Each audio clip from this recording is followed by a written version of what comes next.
Bem-vindos a mais um Divã de CNPJ. Toda quarta-feira a gente está aqui falando sobre empreendedorismo, sobre negócios, sobre como a relação como empreendedor, no final das contas, é o seu próprio negócio e a relação das empresas com esse ambiente corporativo, com o ambiente do empreendedorismo e vice-versa. Eu trouxe aqui hoje a Renata, uma estrangeira em terras brasileiras, mas que hoje em dia também já se considera tão brasileira, imagino, quanto eu. Eu espero que sim, E a gente estava falando aqui antes, é sempre uma pena, porque eu acabo entrando imediatamente no papo com a pessoa que vai dividir o episódio comigo, e a gente estava falando sobre essas diferenças entre São Paulo, Rio de Janeiro e Lisboa, que é a cidade da onde a Renata vem, né? Você é nascida em Lisboa? Não, eu nasci em São Tomé e Príncipe, na verdade, uma pequena ilha em África, mesmo na linha do Equador. Os meus pais teu pai lá era 2 anos. Teu pai era diplomata? Não, economista. Ele era economista. Isso.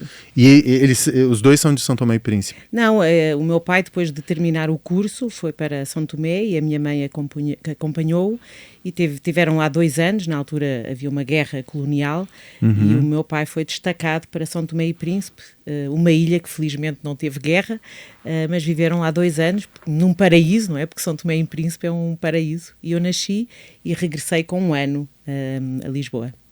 Entendi. E a gente estava falando dessa sensação de se sentir estrangeiro numa cidade de São Paulo, que é uma cidade tão sui generis, né, tão particular. Sim. Quando você olha, não dá... A gente estava até comentando com a Renata aqui, que não dá para comparar São Paulo com nenhuma outra cidade no mundo, nem com Nova York, nem com Cidade do México, que são normalmente comparações, né, analogias que são feitas. Por conta da invisibilidade, da questão de classe, a gente não vai entrar aqui nesse assunto, porque eu acho que não é o tema principal. Mas a Renata sempre fez pontes, né? Sim. Eu acho que você, se a gente pudesse definir, lendo um pouco da tua biografia, você é uma construtora de pontes.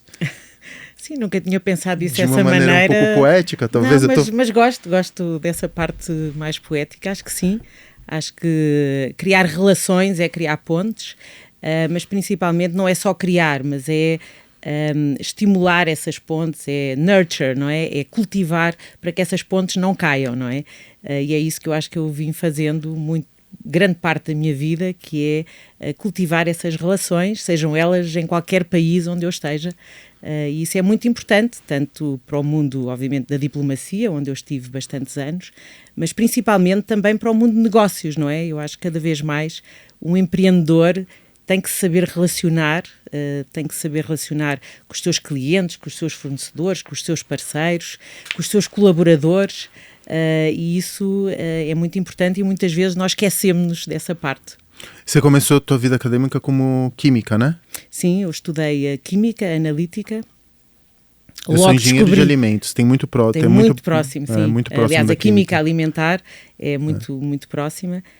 Mas percebi que quem vai para a química passa muito tempo num laboratório e para quem gosta de relacionamentos, claramente o laboratório não é...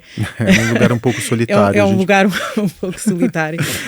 E então, depressa entendi que não seria talvez o curso ideal e tive um professor atento, que percebeu que eu não estava assim tão feliz e me perguntou se eu não gostaria de ir para o Reino Unido a estudar Engenharia do Ambiente. E, portanto, fazer aí uma ponte com uma outra área, e eu, claro que sim, não é? Eu desde pequenina que dizia que gostava de morar 1 ano em cada país, então já tinham passado alguns anos, vamos a isso. E foi assim que mudei um pouco para uma área mais do ambiente, que é uma área que eu realmente gosto bastante ainda hoje. Você chegou a se formar como química, não? Cheguei, porque no Reino Unido, na altura... o curso eram só de 3 anos e, portanto, era um bacharelato, e quando eu regressei o meu pai disse, não, você vai ter que ter a licenciatura e vai ter que voltar a Aveiro, na altura, para terminar Química. Então foi assim bem difícil, depois de se vir de Londres, enfim, de um ambiente bem cosmopolita, voltar a Aveiro. E lembro-me de pedir encarecidamente ao meu professor de eletromagnetismo para me passar, porque eu não ia conseguir fazer nunca aquela disciplina, e ele lá sentiu pena de mim e disse, ok, Renata, sai daqui. Sai daqui. vai seguir tua vida. E portanto aqui hoje um agradecimento a ele. Muito bondoso ele, viu? Não, eu tive que estudar um pouco, não foi assim tão bom, mas pronto, mas ajudou. Eu acho que ele foi na altura compreensivo. Compreensivo. Bom, e como que você faz essa migração pro ambiente diplomático? Como que você... Eu na altura ainda fiz outros projetos. Quando acabei em Londres, estive na Shell, estive em Paris a trabalhar para uma empresa de baterias de chumbo para carros. Ainda trabalhei na consultoria, na área do ambiente, trabalhei na Shell, também na área de... Isso todo para políticas ambientais dentro... Não, isto antes de entrar no governo britânico. Portanto, ainda tive uma oportunidade de aplicar aquilo que tinha sido o meu conhecimento na área do ambiente, e depois houve uma oportunidade de ir trabalhar para o governo britânico, muito na área das tecnologias ambientais, alterações climáticas, toda esta relação comercial na área do ambiente, que era uma área, ainda é, que estava a surgir muito forte na Europa, não é? Com muitas diretrizes europeias, com novas regulamentações para as empresas, em que obrigavam a ter grandes tecnologias, clean tech, não é? Já na altura, e eu fui recrutada exatamente para liderar essa área.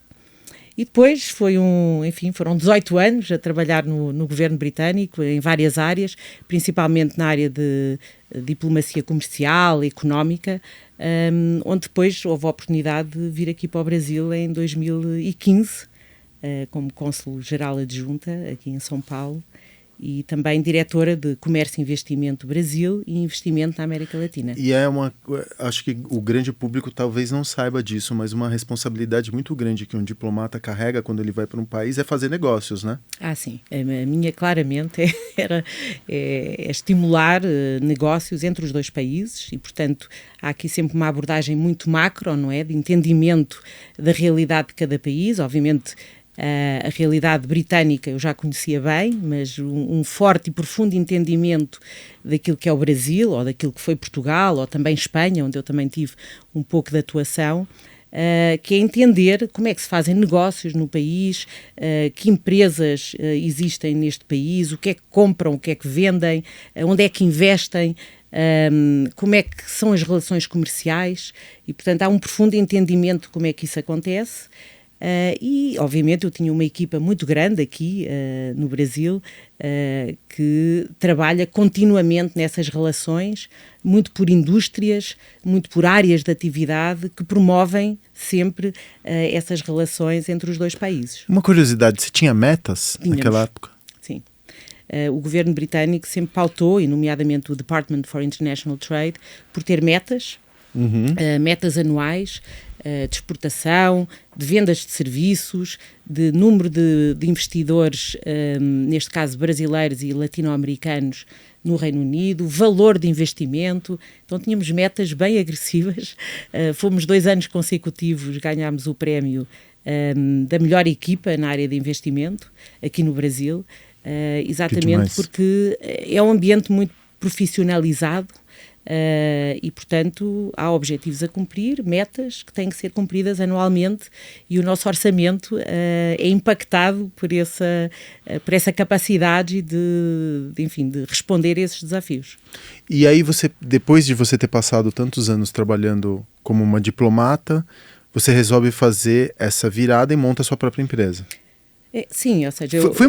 de uma determinada maneira, é uma continuidade, não é? Do que você fazia? Tem um prolongamento ou não? Foi uma ruptura? Eu acho que sim. Agora eu posso dizer que sim. Na altura, quando eu decido sair, depois de 18 anos, é difícil, não é? Eu lembro que na altura estava muito insegura, muito indecisa. Foi assim que você chegou em São Paulo?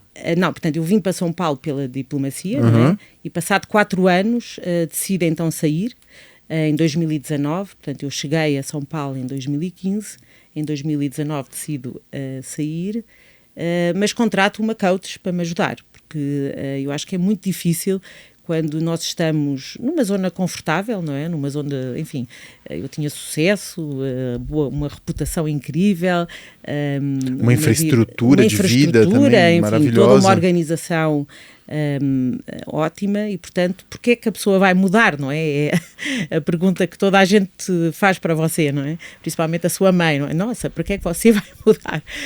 Mas eu realmente queria mudar, eu queria fazer outra coisa, não é? Life is too short, mas percebi que tinha algumas limitações para o fazer, não é? Isso é muito importante, e, portanto, fui pedir ajuda, ajuda de alguém que me ajudasse com um processo para esta mudança. E, portanto, demorei 1 ano a preparar essa mudança.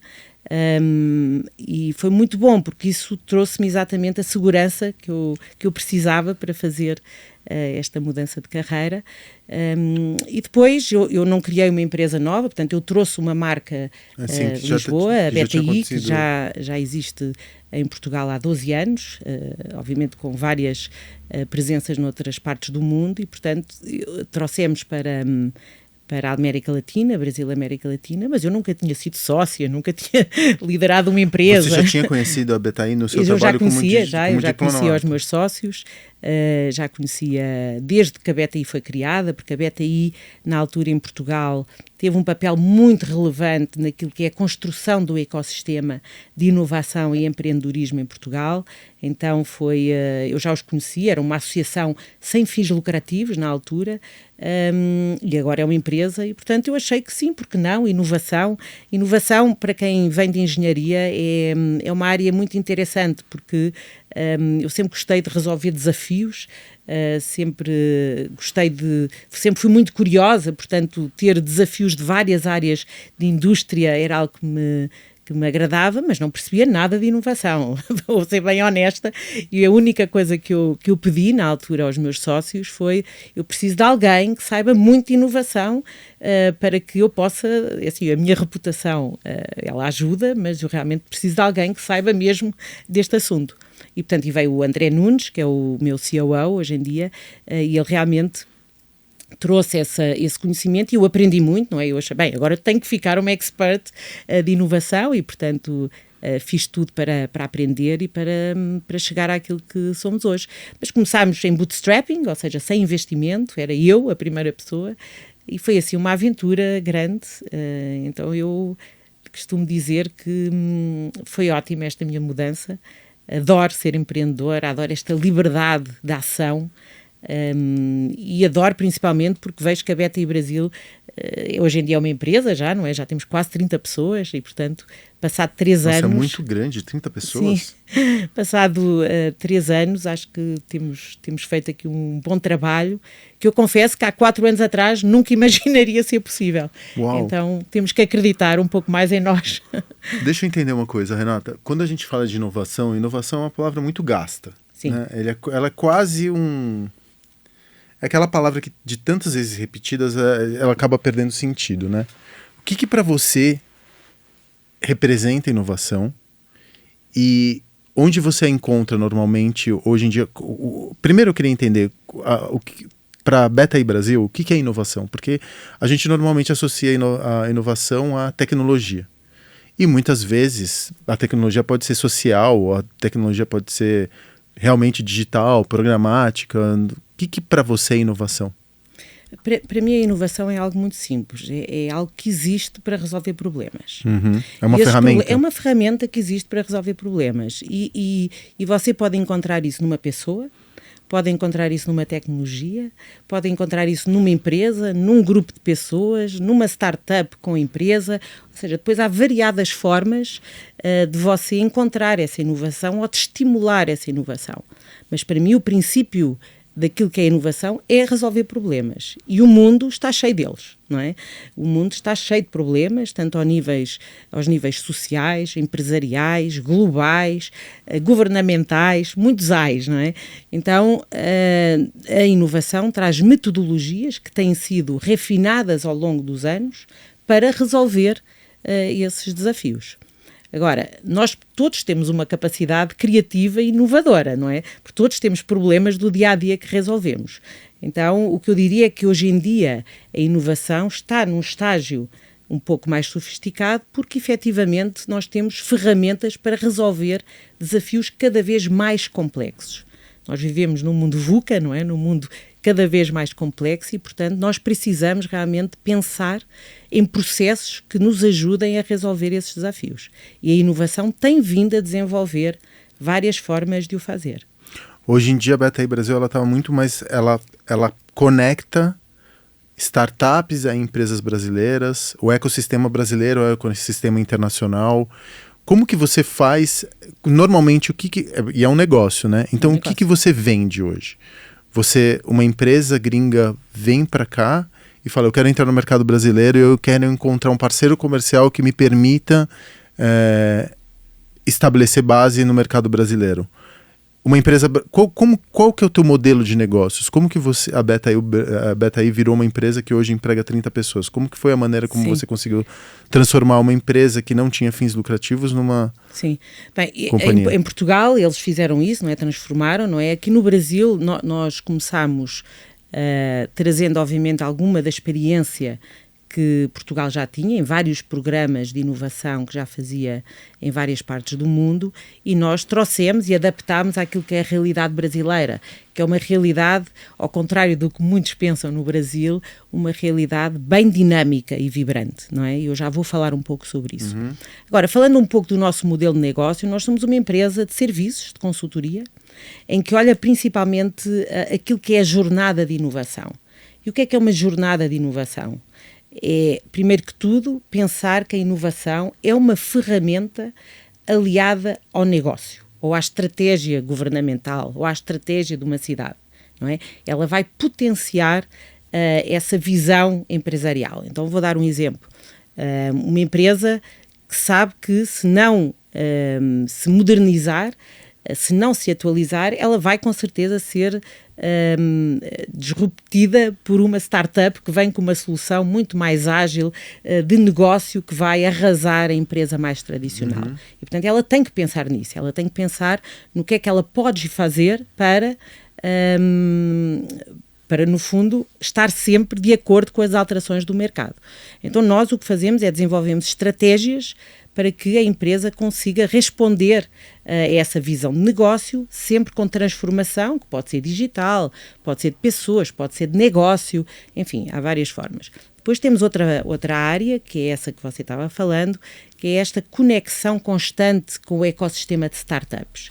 Ou seja, o ecossistema de startups que no Brasil hoje é um dos mais vibrantes do mundo, não é?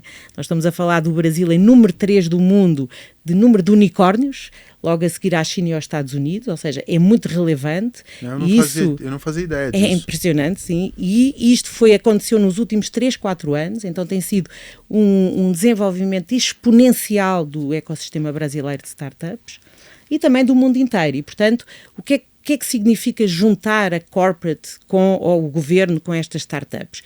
É que elas vão resolver estes problemas, estas dores, muito mais rapidamente. Mas é preciso haver pontes. É preciso haver uma ponte entre a startup e a corporate que permita que esta relação traga impacto para a startup e para a corporate e que resolva o desafio, mas que também traga negócio para a startup. Então, isto é inovação corporativa, é aquilo que se chama inovação aberta, não é? Quando você vai fora procurar o que não tem dentro.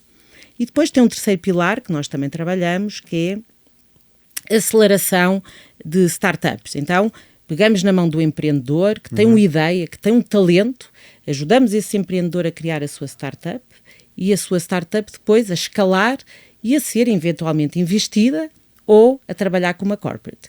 Fazemos isso na Amazónia, por exemplo, é dos trabalhos que eu mais tenho orgulho de ter desenvolvido aqui no Brasil, de criar um ecossistema de bioeconomia, onde trabalhamos com 200 empreendedores que têm produtos, serviços na área da bioeconomia, mas que precisam de ajuda para poder muscular a sua startup para que ela consiga fazer parte do desenvolvimento socioeconómico da região, neste caso foi Manaus e Roraima. Portanto, isto é o que nós fazemos. Depois trabalhamos muito naquilo que já são áreas um pouco mais sofisticadas dentro da inovação, que é o Corporate Venture Capital, o Corporate Venture Building, enfim. Agora, o que é necessário é primeiro começar com a estratégia para depois continuar naquilo que pode ser uma ferramenta essencial para o negócio de uma empresa. Entendi. Quando você fala de startups brasileiras e que hoje a gente tem capacidade para gerar empresas unicórnio que tem avaliação maior do que 1 bilhão, é esse o parâmetro, né, para você falar de empresas unicórnio? E aí você fala assim de uma realidade de um empreendedor em Roraima que tem um produto, vamos dizer, algum sabonete, um produto cosmético que venha da floresta, que é sustentável, autorregenerativo, biodegradável, e que ele precisa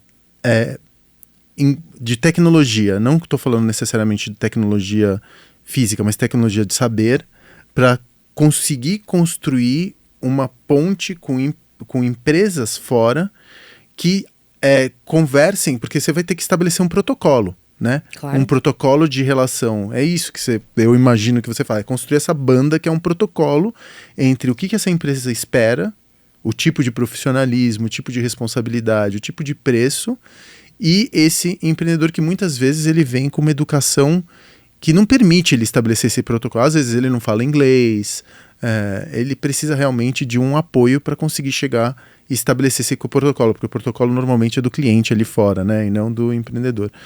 Quando você olha para os empreendedores brasileiros e você conhece empreendedores de todas as partes do mundo, o que os destaca, positivo e negativamente? Eu tenho a impressão, por exemplo, que nossos empreendedores, muitas vezes eles estão quase no campo da sobrevivência, muito distantes daquela narrativa do self-made man, da pessoa que está fazendo seu negócio bilionário numa garagem de casa, que essa é a narrativa principal do empreendedorismo aqui em cima, né? Vocês têm o Elon Musk, o Bill Gates da vida, que no final das contas representam esse empreendedorismo. E que o nosso empreendedor, muitas vezes, ele tem uma necessidade de fazer algo por quase sobrevivência. E que no seu dia a dia, tentando sobreviver e tentando resolver problemas, é que emerge beleza, e emerge soluções e negócios gigantescos, né? A gente tem muitos casos aqui no Brasil de negócios que começaram assim, de porta em porta, ou hackeando uma estrutura que já estava dada, um ferro velho, alguma coisa assim, que foi reposicionado e que no final das contas acabaram virando negócios gigantescos. Quais são as particularidades que você enxerga no empreendedor brasileiro e no ecossistema de startups brasileiro? Então, o empreendedor brasileiro, ele é muito resiliente. Muito, muito resiliente. A gente não tem muita escolha, na verdade. Então, para se empreender no Brasil, é realmente necessário ter uma musculatura muito forte. Uma saúde mental, isso, diria. E portanto, eu quando estava no governo britânico, eu costumava dizer que quem consegue fazer negócio no Brasil, na verdade, consegue em todo o mundo. Uhum. Porque é realmente difícil. É difícil. E é difícil porque é complexo, é um mercado complexo, não é? É muito grande, com muitos estados, com muita lei. Muitas identidades diferentes. Mas que também pode tornar isso tudo uma oportunidade. Uhum. Não é? Quando nós olhamos para o ecossistema de fintechs brasileiro, ele é o mais sofisticado do mundo, exatamente porque teve que lidar com uma complexidade do sistema bancário e financeiro brasileiro.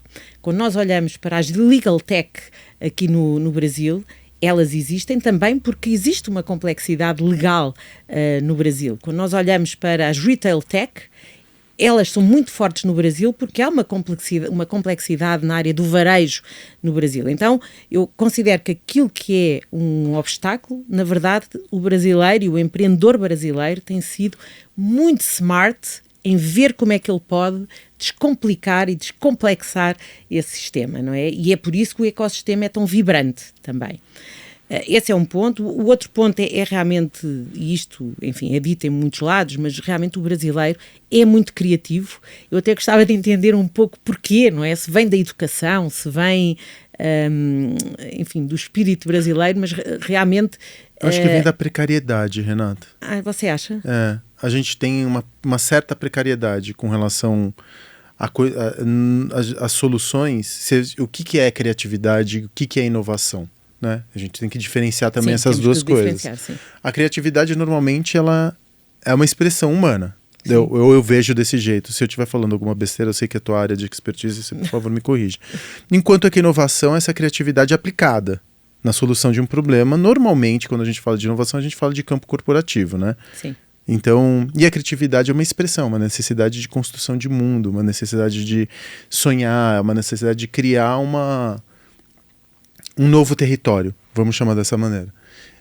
E muitas vezes, porque a gente não... não estou falando obviamente da minha realidade, mas a grande realidade dos brasileiros é uma realidade de precariedade. Seja por desigualdade social, seja por conta de dificuldade de importação ou distância da Europa ou mesmo dos Estados Unidos. Então, se você vai, por exemplo, construir alguma coisa, agora tudo bem, o mundo está cada vez mais próximo um do outro, né? As placas estão se fechando. Mas na minha infância, por exemplo, você ter acesso a alguma coisa, a uma inovação gringa era muito mais difícil. Até hoje é. Sim. Você tem qualquer coisa que seja importada vai custar 3, 4, 5 vezes mais. Qualquer ferramenta. Por isso que a gente tem também uma ilegalidade e tanto contrabando. E a gente tem esses... Você vai na Paulista, você tem lugares que vendem na avenida mais... Talvez no centro nevrálgico, né, de quase todo o Brasil, você tem ali o cara que está vendendo... um imigrante que está vendendo um iPhone que foi... sei lá qual que é a procedência daquele iPhone. Quer dizer, ainda é difícil você conseguir importar qualquer coisa para cá, porque é tudo muito caro, inclusive por conta dos impostos, né? Sim, sim. Então essa precariedade que eu acho que nos faz... ser criativos. Sim. Sim. Para ser criativo você precisa de um pouco de fome. Não, isso metafórica sim. Que seja. Mas ao mesmo tempo tem que haver também algum espaço para a criatividade, desde não é? que suas necessidades básicas estejam atendidas. E eu acho que esse espaço existe no Brasil, não é? Eu falava há pouco tempo com um empresário aqui em que dizia que o que eu mais sinto no Brasil, na verdade, é liberdade. Liberdade para testar. Eu acho que, obviamente, isto de quem vem de fora, se calhar é mais fácil falar, mas se você vem com uma ideia e consegue realmente convencer, influenciar que é possível testar, o brasileiro ele aceita testar. E isso é muito positivo. Isso você já não encontra tanto na Europa, não é? Que é muito mais complicado testar, experimentar e, portanto, isso é algo que me agrada bastante no Brasil e talvez, não sei se é algo que vocês vejam tanto como fator competitivo aqui. Tem uma coisa do brasileiro que eu amo, que é a antropofagia, que era uma coisa dos modernistas. Essa ideia da antropofagia, de você comer algo que vem de fora, mesmo com aquela história do Hans Staden, do canibal, de você metabolizar algo que vem de fora e produzir algo que é novo, porque normalmente criatividade também é isso, né? Essa conexão. Claro, a Tarsila do Amaral é talvez para mim das maiores referências Exatamente. Da pintura modernista. Poderia ter sido uma Frida Kahlo em todo o mundo. E acho que é da estatura de uma Frida Kahlo. E é claramente da estatura de uma Frida Kahlo. E aí você tem, assim, essa capacidade de você articular saberes que não são necessariamente contíguos ou que não são muito óbvios de estarem... Mas isso é a liberdade. Essa isso, que é a liberdade. De certa forma, é uma liberdade, seja ela intelectual, seja ela de expressão física. Eu, para mim, sinto isso muito no Brasil. E tem também uma coisa, Renata, desculpa se a gente está fugindo um pouco do papo, e desculpa por te interromper, mas a gente não se leva tão a sério, a gente não está tão pronto. Nossa identidade, ela não é tão... É um país muito jovem, então... É muito jovem, sim. Então a nossa identidade, a identidade de um português, ou às vezes até um norte-americano, dado a sua importância cultural para o mundo, né? Ela é uma identidade muito, muito sedimentada. Aqui tem espaço para experimentação, porque como a gente está isolado, ficou isolado do mundo durante muitos anos e um pouco distante do olhar do mundo durante muitos anos, né? O Brasil ele sempre foi uma promessa. E ele começa a ganhar um protagonismo agora por conta de mudança climática. Mas o Brasil ele sempre foi um país que, do ponto de vista das relações internacionais, sem muita relevância, né? Sim, alguma irrelevância entre os BRICS e os países em desenvolvimento, mas nunca com grande protagonismo. E isso fez com que esse olhar, quando você pensa na comunidade global, que não estava direcionado para cá, mas estava direcionado para os próprios problemas de cada um dos países, cada país com seus problemas, fez com que a gente também desenvolvesse uma cultura que é muito... Dá para perceber isso no consumo de música, por exemplo. Por exemplo. Se você vê música sertaneja, pagode, samba e funk, que são, de alguma forma, a gente estava falando desse mecanismo, né, de antropofagia, né, o funk vem da música eletrônica, o sertanejo talvez do country e tudo mais. Não deixa de ser brasileiro. Mas é brasileiro. Mas é antropofagia aplicada. Então acho que isso fez com que a gente criasse uma identidade que ainda não está sedimentada. Aquela coisa do país cordial, do Brasil do futebol, aquela do samba, aquela ideia que o estrangeiro tem para cá não se verifica na prática. O brasileiro não é muito cordial, nosso futebol não é... Não, depois de Bolsonaro não dá para falar isso, Renata.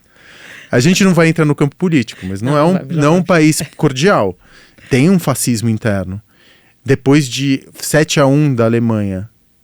E então esse grande olhar dos atributos que a gente tinha aqui do brasileiro, eu acho que já não se verificam mais. Então a gente está testando novamente nossa identidade. Mas isso é muito positivo. Eu acho demais. Principalmente no mundo que foi altamente globalizado, onde você hoje em dia viaja e encontra tudo igual em todo lado, eu acho que o Brasil ter sido, de certa forma, se ter protegido disso, porque a globalização quase passou ao lado do Brasil, é na verdade algo muito positivo para o Brasil, naquilo que eu vejo, e isso vê-se não só na música, não só na arte, mas nas próprias empresas. Sim. Hoje em dia o Brasil tem empresas que são líderes mundiais em muitas áreas, sim, não é? Sim.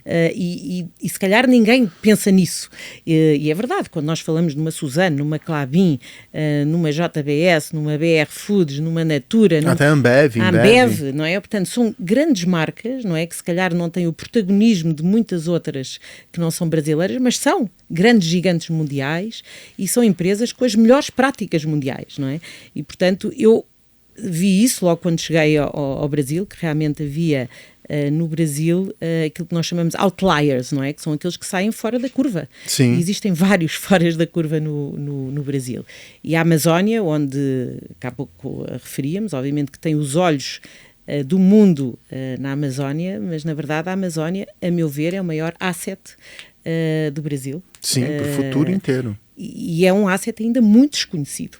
Muito desconhecido, não é? Porque se pensarmos naquilo que é o entendimento verdadeiro do ecossistema natural que ali se encontra, ele continua a ser muito desconhecido, mas é positivo ver este interesse cada vez maior por esta região, não é? Até no ambiente dos negócios, como você vem muito e todas as suas relações são muito pautadas por ESG, dadas as condições que o Brasil tem e esse protagonismo que ele tem por conta, né, de todos os seus biomas, as empresas aqui ganham também uma responsabilidade enorme, porque já existem muitos fundos que só fazem negócios com empresas que são socialmente responsáveis, né? Isso às vezes é um partido, né?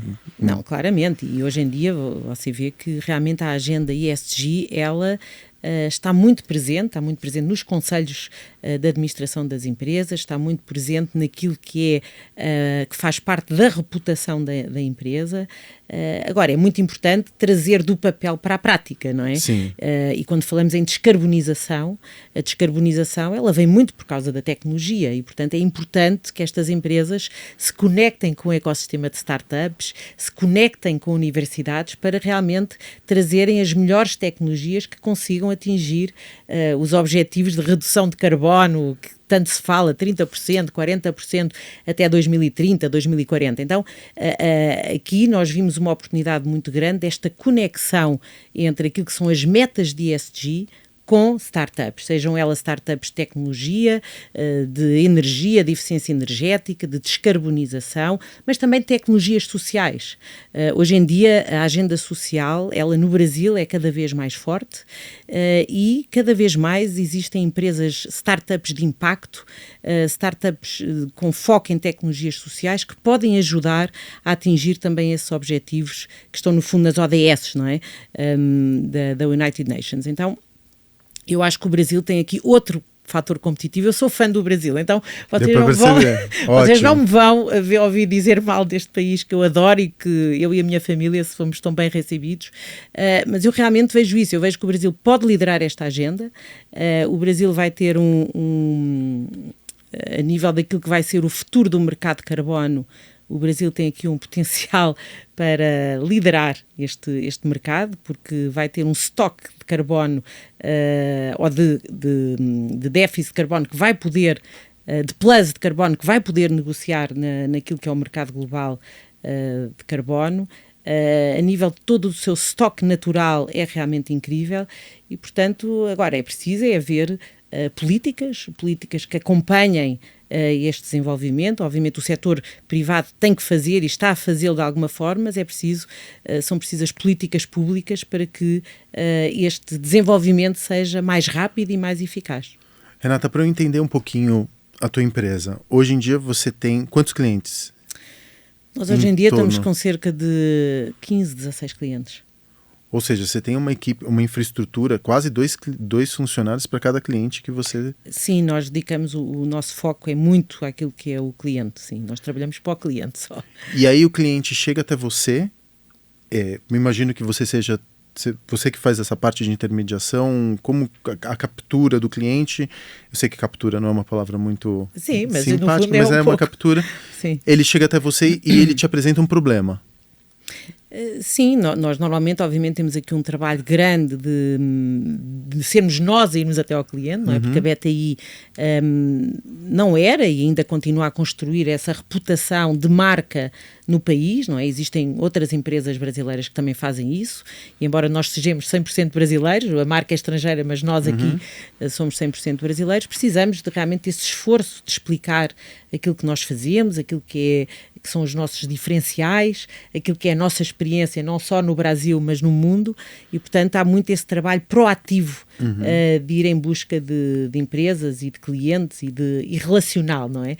Que é muito, eu faço muito isso, sim, essa parte relacional, e depois, claro, já começamos a ter pessoas que vêm até nós, não é? Empresas que vêm até nós por conhecerem, por terem ouvido falar, por indicação de outros clientes. E hoje o serviço que vocês oferecem, essa conexão, você tem um banco de dados, como que o ambiente das startups, você tem contato com outras aceleradoras, você tem contato com entidades que no final das contas ficam responsáveis pelas startups, ou tem contato com essas startups, como que você identifica qual que é a startup melhor para plugar num problema de um cliente, por exemplo, seja aqui ou seja estrangeiro? Sim.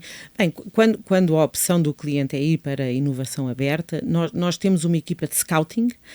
Scouting são os que estão à caça, os olheiros, não é? E, portanto, nós aqui no Brasil temos uma equipa relevante de scouting que anda a ver em todo o mundo startups em várias verticais, não é? Sejam elas energia, sustentabilidade, varejo, financeiro, economia do mar, saúde, andam sempre a ver que startups é que estão a surgir naquilo que são os desafios e as tendências do setor, não é? E depois, quando vem um desafio específico, que pode ser um desafio mais operacional, mas também pode ser um desafio deep tech. Um desafio deep tech é aquele que vai mesmo ao P&D, não é? A equipa de P&D que quer uma startup com um TRL mais baixo, para poder...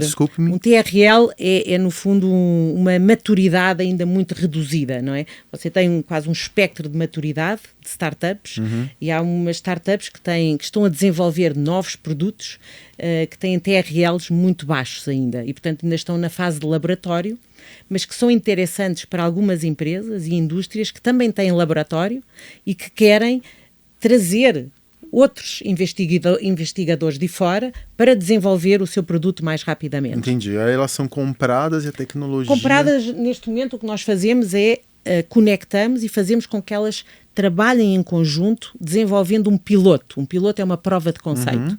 Portanto, elas não compram logo, nem nós queremos que isso aconteça logo, mas que se relacionem e consigam trabalhar em conjunto, para que eventualmente possam desenvolver uma patente conjunta, não é? Há uma coisa muito importante que a BTI preza, que é nós queremos sempre que haja um ganha-ganha empresa-startup. Porque isso é muito importante para a saúde do ecossistema de startups e também para a saúde corporativa. Porque se nós tivermos uma empresa que está sempre a comprar startups, a startup vai morrer, não é? Portanto, é muito importante que a startup use a relação com a empresa para se muscular e para crescer.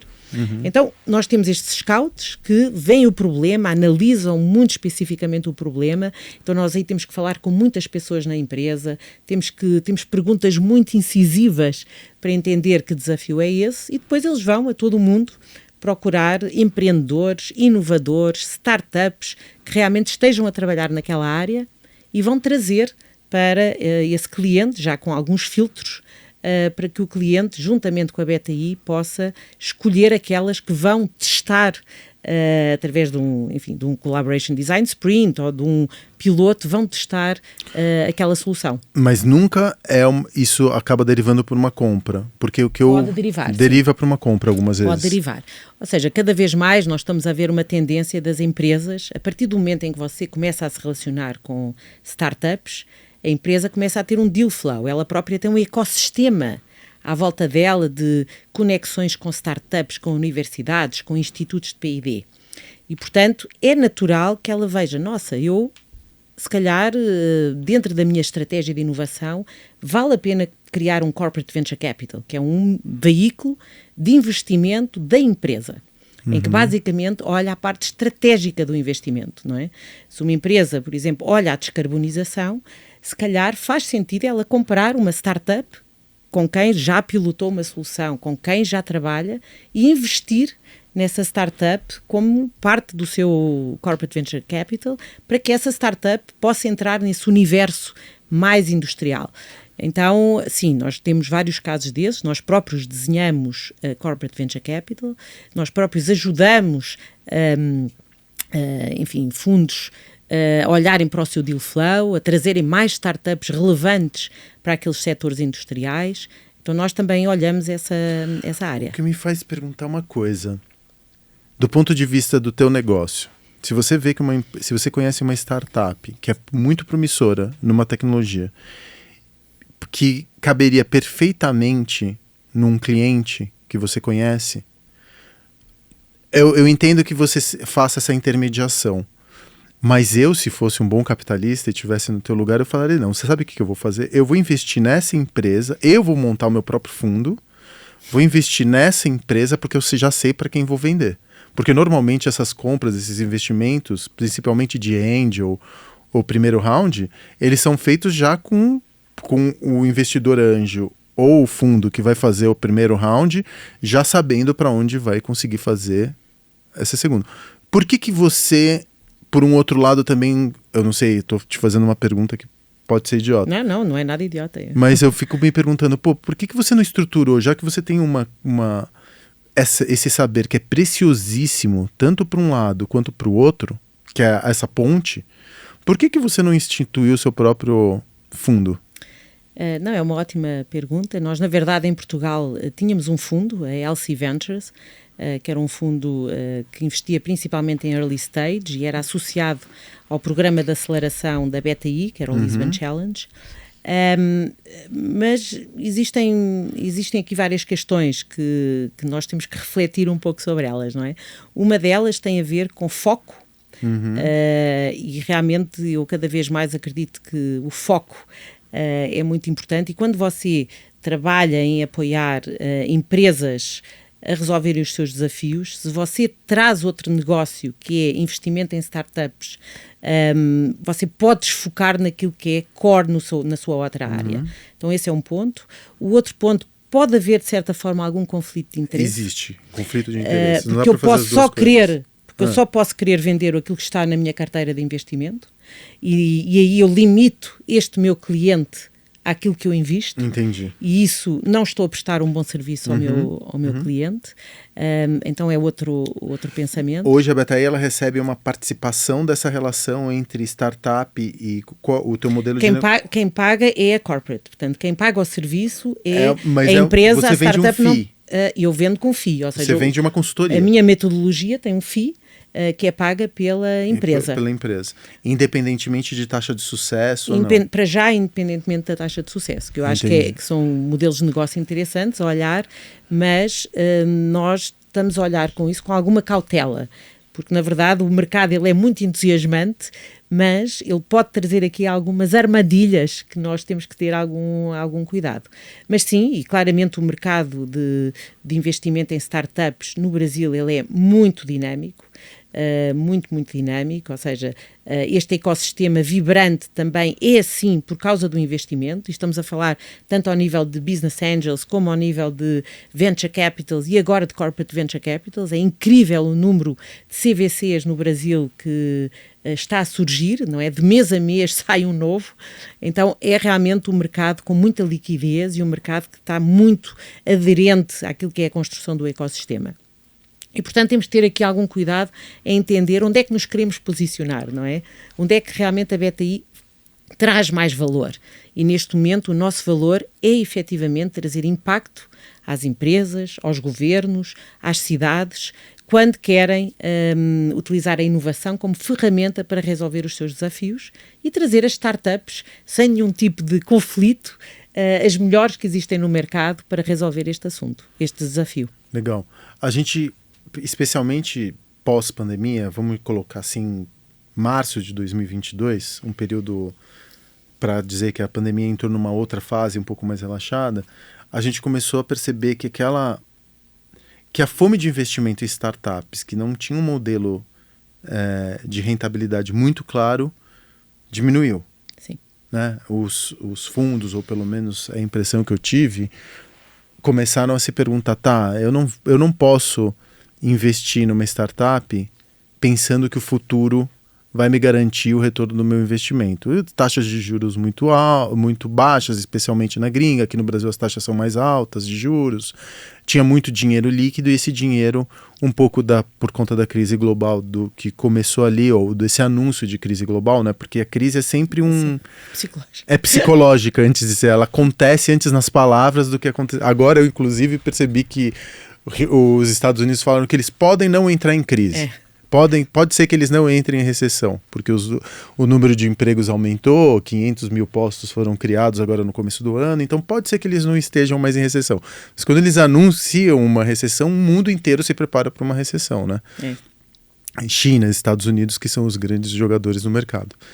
Aí, então a gente começou a perceber que aquela narrativa que a gente tinha da startup, de que eu vou ter uma ideia genial, eu vou prototipar aquela ideia genial, e eu vou pedir muito dinheiro para que essa ideia genial fique viável, porque eu vou fazer captura de clientes e que mais para frente a gente vê como isso fica rentável, ela se dissolveu. Como que ficou o teu trabalho depois dessa reestruturação de mercado, onde as empresas estão muito mais interessadas?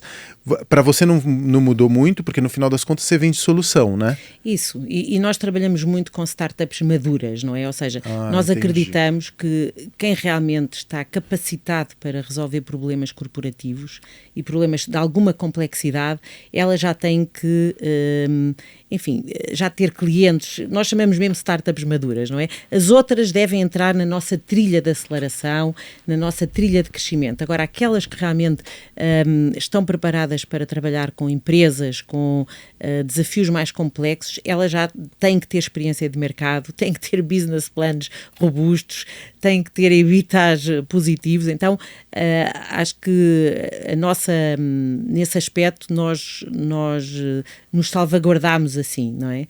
Agora, eu não acho que essa calibração do mercado tenha sido negativa. Pelo contrário, nós estávamos vivendo uma bolha. Aliás, reino da fantasia. O reino da fantasia. E, aliás, há pouco eu falava na métrica unicórnio, não é? Que tem sido uma métrica muito utilizada, que eu, na verdade, também não acho que seja a melhor métrica para definir ecossistema, não é? Porque é uma métrica que estimula exatamente algo especulativo, não é? 1 billion, não é? É muito dinheiro, não é? São muitos zeros. Quando, na verdade, eu acredito que o principal para uma startup é ter cliente. É ter um cliente, porque se ela tem um cliente, ela vai ter financiamento, ela vai ter trabalho relacionado com o mercado, com a necessidade real do mercado, e ela vai ter que se profissionalizar, ela vai ter que ter um business plan, ela vai ter que entender como é que as suas finanças funcionam, ela vai ter que entender como é que funciona relacionar-se com o seu cliente, com os seus fornecedores, e, portanto, para mim, esse é o melhor investimento que pode existir numa startup. Obviamente que não estou a generalizar, acho que o Venture Capital, o Business Angel é muito importante para determinados produtos e serviços, nomeadamente num estágio inicial, mas temos que ter algum cuidado destas ondas que podem afetar o mercado como um todo, e isso os Estados Unidos são muito influentes no resto do mundo, e obviamente que depois todos os outros mercados são afetados um pouco por estas tendências americanas, mas quando eu dou alguma mentoria a startups, estou em alguns conselhos,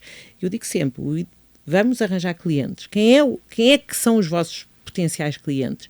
Vamos testar, que no fundo é aquilo que a BTI faz. A BTI, através de programas de inovação aberta, ela permite à startup trabalhar com uma corporate dentro de um ambiente seguro, que é o desenvolvimento de uma prova de conceito, que é paga pela corporate, não é? Você falou uma coisa que é muito importante. Quando você falou assim, cliente, a primeira reação que eu tive foi, não, ela tem que ter uma solução inovadora para um problema. Sim. Mas não necessariamente, porque a gente percebe muitas vezes que tem empresas que são inovadoras, que têm uma solução inovadora, que não sabe se comunicar, não sabe criar pontes de comunicação. Às vezes a inovação ela não é só tecnológica, ela é também na maneira como você comunica o seu produto. É como você sabe fazer teu Instagram, tuas redes sociais, é como que você captura cliente da maneira mais barata possível. E muitas vezes uma solução que você dá para um determinado problema, ela é reproduzível. Com certeza. A gente percebe muita empresa que copia features, né, ou soluções dos seus. A Apple é clássica nisso, né? Ela nunca entra primeiro num determinado mercado. Ela espera todo mundo se queimar durante alguns anos. Agora a gente está vendo, por exemplo, com esses óculos de realidade aumentada. Provavelmente o produto da Apple só vai sair em 2024. Tem esses produtos desde 2015. Então são quase 10 anos deixando que os outros testem o mercado para depois ela entrar com um produto que ninguém mais vai querer substituir. Não é a empresa mais inovadora do mundo. Então, o que você estava falando é importante. Eu acho que cliente, você ter foco no cliente, contato com o cliente, saber o que o teu cliente precisa e mais, ter uma relação que seja inquebrantável com esse cliente é mais importante muitas vezes do que uma solução ultra inovadora. Sim. Às vezes a inovação está na troca humana, né? Está na troca Para mim, como você inovação tem. Não se faz sem pessoas. Você Exatamente. pode ter a maior tecnologia do mundo, isso está-se a ver um pouco no metaverse, não é? O metaverso, não é? Que assim, não está a ter... Que é estéril de uma determinada... É altamente estéril, não é? Ou seja, então... e nós vimos, quando nós estamos a trabalhar como empresa, normalmente temos programas de 1 ano, não é? Uhum. Se as pessoas não aderem, não há inovação. Não é? Ou seja, as pessoas dos vários departamentos da empresa, elas têm que aderir, porque é com elas que a startup vai trabalhar, não é? Uhum. O board, o conselho tem que aderir, o C-level tem que aderir, não é? Ou seja, a inovação não é só ali na equipa de inovação, a inovação tem que ser transversal a toda a organização, e isso são pessoas, não é? E, portanto, pensar em inovação só como algo tecnológico, eu acredito que não. Você perde o ponto, né? Perde completamente o ponto. E você acha que o papel do empreendedor, do criador, do CEO de uma startup, se você permitir, ele é essa pessoa que... Você conhece muitos empreendedores, né? Que têm suas startups e tudo mais. Eles são, antes de mais nada, bons comunicadores? Muitos deles, sim. Qual que é o maior atributo que você percebe, que você vê um atributo comum entre todos esses empreendedores, especialmente aqueles que são melhor sucedidos? O que você identifica de comum entre todos eles? É a capacidade de comunicar bem o seu projeto, de articular energia para construir sua visão, sua capacidade de se relacionar com os outros? O que você percebe de comum entre eles?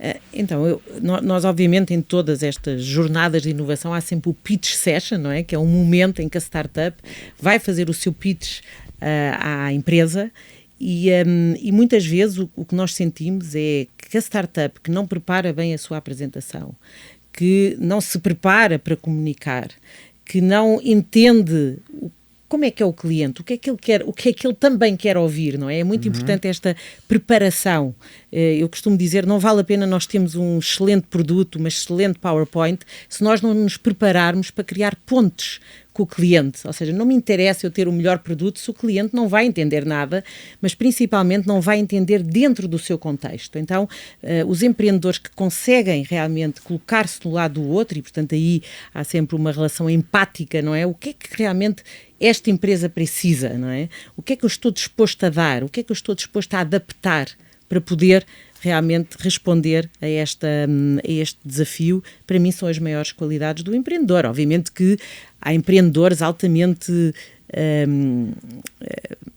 fascinantes, não é? Com uma retórica, uma narrativa de muita influência, que eu acho que isso é muito importante, o poder de influenciar e o poder de explicar com alguma simplicidade a sua tecnologia, não é? Porque temos que sempre ter a noção que muitas das pessoas que estão do outro lado, elas entendem de tecnologia do seu dia-a-dia, não é? Mas se calhar não vão entender aquela que a startup está a falar. E, portanto, conseguir falar com alguma simplicidade daquilo que se está a querer vender à corporate é muito importante. Portanto, eu diria que comunicação, capacidade de entender o que é que o cliente quer, e depois criar estas pontes constantes de um lado e do outro são muito importantes para o sucesso do empreendedor no mercado. Legal, e agora a gente já está se aproximando do final. Queria te deixar uma última pergunta aqui. A gente conversa, o ambiente dos negócios, ele às vezes é perpassado por grandes temas, né? Ano passado, por exemplo, eu vou falar aqui alguns grandes temas que a gente falou no mundo dos negócios. Tokenização, cripto, isso em 2019, 2020, depois veio o metaverso, depois veio a NFT como um modo de usar estoque de cripto que estava parado, e agora a gente está falando de inteligências artificiais, IA. E realmente, quando você começa a ver a aplicação de IA nos negócios, eu acho que ela é muito importante para os negócios, especialmente para as startups. Por quê? Além de grande parte dessas aplicações de IA virem de startups, elas estão permitindo que determinadas startups tenham acesso a tecnologias que antes eram muito caras, que só estavam disponíveis para corporações. Por exemplo, fazer copyright. Você vai contratar um copywriter hoje no mercado, você provavelmente vai pagar entre 7, 8, 9 mil reais um bom copywriter. Hoje em dia, ChatGPT já te consegue montar um copyright relativamente eficiente. Óbvio que você precisa dar um toque, mas você já consegue um copywriter usando inteligência artificial. A mesma coisa é válida para imagens, design, e é impressionante a quantidade de ferramentas que estão sendo geradas por inteligência artificial que você não consegue nem dar conta. Porque uma vez por semana está aparecendo uma nova inteligência que está, por exemplo, fazendo agora apresentações de PowerPoint, que era um terror. Eu sou péssimo em fazer apresentação de PowerPoint. E você normalmente contratava um profissional para fazer isso, que custava por uma apresentação lá 5 mil reais, 6 mil reais para fazer uma apresentação. Eu acho que é até pouco, porque realmente é um trabalho para você sintetizar em imagens uma ideia, é difícil. Mas agora inteligências artificiais estão fazendo isso. Você acredita que o que tem acontecido com as inteligências artificiais, a aplicabilidade dessas ferramentas junto do mundo de startups, vai deixar esse setor ainda mais competitivo e dinâmico? Você acha que vai ter uma grande transformação? Porque, por um outro lado, você vai para a empresa. Uma empresa não consegue usar essas inteligências artificiais por conta de policy. Às vezes você não consegue nem dentro da rede da empresa acessar um site, um ChatGPT, por exemplo. Enquanto que as startups, elas não têm esse nível de protocolos estabelecidos que impeçam de usar esse tipo de coisa. Você acha que vai deixar ainda mais dinâmico o ambiente das startups, essas transformações? Eu, antes de responder essa pergunta, eu gostava aqui de dizer algo que para mim é muito importante, que e é verdade, essas tendências todas tecnológicas que nós temos visto, mas no final do dia a minha pergunta é: o que é que cada uma delas vai contribuir para que nós, seres humanos, consigamos viver melhor neste planeta, não é? Nós nunca trabalhámos tanto como agora, não é? Nós somos escravos do trabalho, não é? Ao longo, ou seja, sempre acreditámos e filosoficamente a tecnologia vinha para aliviar, para nos libertar, para que nós efetivamente pudéssemos viver o nosso maior potencial criativo, o nosso maior potencial intelectual. Portanto, nada disso está a acontecer. E a gente acabou fazendo dancinha de TikTok para ganhar audiência. Não, e nós somos escravos da tecnologia, portanto foi isso que conseguimos fazer. Então, a minha pergunta, no meio de todas esses jargons, essas novas ondas que andam a surgir, é: o que é que efetivamente isso tudo vai contribuir para que haja menos desigualdade social, para que nós efetivamente consigamos ter um planeta que não ponha em risco a sobrevivência humana, que nós efetivamente consigamos ter um equilíbrio tanto físico, mental, espiritual, muito melhor não é? E para que consigamos realmente coabitar com aquilo que é uma coisa maravilhosa, que é vivermos num planeta azul, verde, amarelo, como o nosso, que é o planeta Terra, de uma forma melhor. E é isso que eu às vezes sinto falta.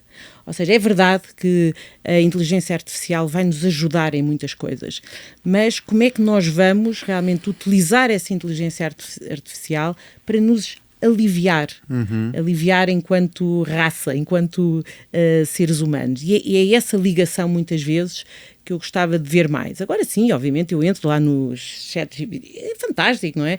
A pessoa tem uma tese para fazer, vai lá, aquilo faz a tese toda, não é? Portanto, eu acho que vai haver também muita regulamentação sobre o uso desse tipo de ferramentas. Agora, claramente, eu acho que a inteligência artificial vai ajudar bastante, mas nós temos ainda muitos desafios. O nosso sistema educativo não foi modernizado, o nosso sistema de saúde não foi modernizado, continuamos com desigualdade social, então é assim, nós temos aqui ainda desafios considerados básicos, mas altamente complexos, que eu ainda não vi como é que estas tecnologias se vão relacionar. Você sabe uma coisa que você estava me falando que me despertou aqui, uma faísca? Eu acho que a maior inovação que a gente poderia trazer para o mundo dos negócios é trazer futuro, uma promessa de futuro para o presente. Aquela coisa de você virar e falar assim, olha, eu vou levar uma parte do que eu considero um resultado, porque as empresas são muito imediatistas. Muito imediatistas. Né? Tudo é imediatista, não é? Tudo. Hoje. Então você pode ser o melhor CEO do mundo, você pode ter você pode ter as melhores práticas de ESG, mas se os teus resultados no próximo trimestre caírem, você vai ser demitido. O board vai te demitir. Você pode ser responsável socialmente, ambientalmente, em governança também, porém que os resultados, que você entregue as suas metas. Então eu acho que uma grande inovação que a gente poderia ter dentro do mundo corporativo seria se a gente conseguisse trazer de alguma forma, ou trouxesse um pouco de futuro para o presente agora. Agora eu me pergunto, como isso é possível? Com bolsas de valores subindo e descendo e flutuando, com microapostas, com um cassino, do jeito como ela é hoje, que é um cassino. Sim, sim. Né? Aliás, completamente distante da capacidade de uma pessoa normal, porque hoje tudo é governado até por inteligências artificiais, bots e tudo mais. Já não é mais operada por humanos há muito tempo. Como que você consegue, com esse nervosismo de mercado, todas as vezes que você fala de responsabilidade, até que a gente está vendo agora no Brasil, Lula fala de mudança de desigualdade social, o mercado fica nervoso. Eu amo esse termo, mercado nervoso. Porque não se pensa no futuro, se pensa no imediato. Não, a gente tem que óbvio que a gente tem que ser responsável com relação à economia, mas a economia é feita de humanos, é uma ciência, né? É uma ciência no campo das humanas. Não existe economia se as pessoas estiverem morrendo de fome, no final das contas. E eu acho que é essa grande transformação que homens de negócio e pessoas que estão, e especialmente pessoas que estão, empreendedores que estão nas startups de hoje, precisam levar no cômputo das suas empresas. Absolutamente. Porque caso contrário não vai ter empresa em muito pouco tempo. Exatamente. É muito difícil. 2 pontos aí rapidamente. Eu acho que se perdeu ao longo dos últimos 50, 60 anos, a nossa educação tem sido muito matematizada, não é? Ou seja, é tudo muito ciência, o que é ótimo, mas perdemos um pouco daquilo que são as ciências humanas, não é? Isso viu-se em muito daquilo que foram a participação de alunos em cursos de ciências humanas. É importante voltarmos, é importante humanizar aquilo que são as nossas relações, não só entre nós, mas com as empresas, com as instituições, não é? É importante termos esse pensamento de futuro e criarmos estas pontes para chegar até aí.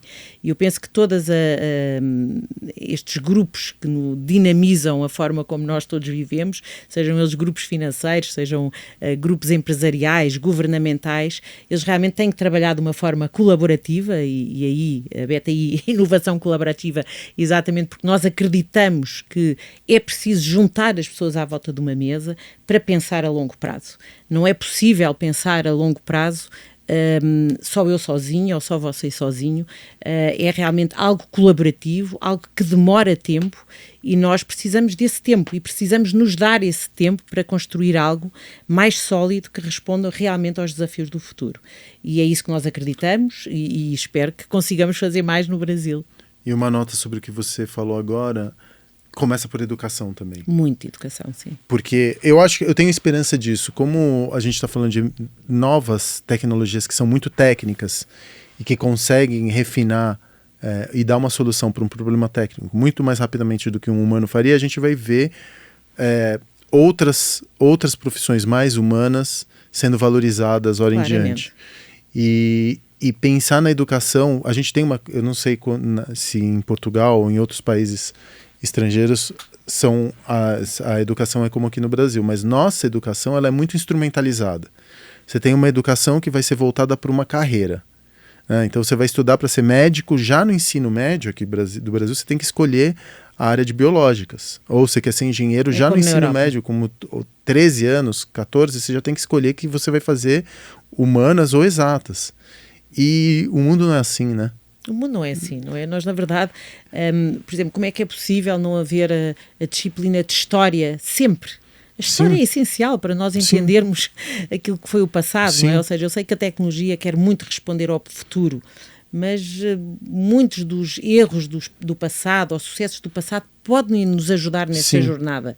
Filosofia, uma outra área que deixou de estar nos currículos com a pujança que devia ter. Então, eu confesso que eu gosto de tecnologia, mas acredito que a parte humana ela é muito mais importante do que a tecnológica. Ela é social antes de técnica. Até eu, que venho das humanas, né, que eu estudei humanas na pós-graduação, e eu sou engenheiro de formação.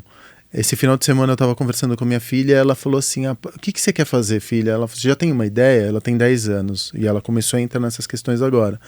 Ela falou, papai, eu acho que eu quero fazer sociologia. Ai, que legal. Aí eu virei para ela e falei assim, sabe, internamente, eu falei, não vai ter, eu vou ter que te sustentar pelo resto da vida. Olha que já, nesse momento, eu já estou podando. Porque eu espero que ela instrumentalize o saber para que ela tenha uma profissão, que eu nem sei se vai existir, qualquer que seja ela que a minha filha escolha. Mas o que é uma profissão de sociologia? Exatamente. Mas sociologia é uma ferramenta, ela vai poder usar pelo resto da vida. Ela pode usar como uma startup que tem um problema social para resolver. Ela pode... Então, esta ideia de que carreira, daquilo que se estuda, é onde se vai trabalhar, também está a mudar radicalmente, não é? Ou seja, o que interessa é realmente nós temos uma base sólida daquilo que é uma educação essencial, seja ao nível das matemáticas, das ciências humanas, filosofia, história, etc. E depois irmos sempre aprendendo, não é? Este aprendizado constante acho que é essencial e acho que é essa a perspectiva. Ela pode fazer agora sociologia e engenharia daqui a uns anos, não é? Total. E portanto esse constante aprendizado acho que é muito importante para que também não enlouquecemos, não é? Porque senão parece que perdemos as bases. Eu agora fui estudar filosofia, porque eu deixei de estudar filosofia desde o meu 9º ano, portanto devia ter 14 anos, e acho essencial, e tive que tirar uma pós-graduação de filosofia. Aqui há uns tempos tirei de história. Porquê? Porque eu acho que são ferramentas essenciais para o entendimento daquilo que é a nossa sociedade, que é a forma como nós vivemos e como nós interagimos uns com os outros. Então acho que tecnologia sim, mas sem pessoas acho que não vai resolver. Sem perder a ternura das humanas jamais, não, né? Acho que essa parte é muito importante. Eu vou encontrar hoje minha filha, porque eu vou buscá-la agora daqui a pouquinho na escola. Eu vou encontrar minha filha e falar, tomara que você seja socióloga. Eu acho que eu não te incentivei direito ontem. Tomara que você seja socióloga. Você já se perguntou por que ela quer ser socióloga? Que é muito interessante, ela com a idade dela já ter esse interesse. Ela respondeu, eu perguntei para ela, ela falou assim, porque eu acho que vai me ajudar a entender melhor o mundo. Então olha que lindo. Não é lindo? É lindo. Eu só queria que fosse melhor remunerada. Mas tá tudo bem, quem sabe o dia de amanhã, né? Isso. Renata, muito obrigado, foi um papo delicioso. Obrigada. Adorei te conhecer, adorei saber o que a tua empresa faz e adorei também saber como que você tem ajudado tanto empreendedores como eu, como empresas que já são mais consolidadas e governos a criar negócios e gerar futuro.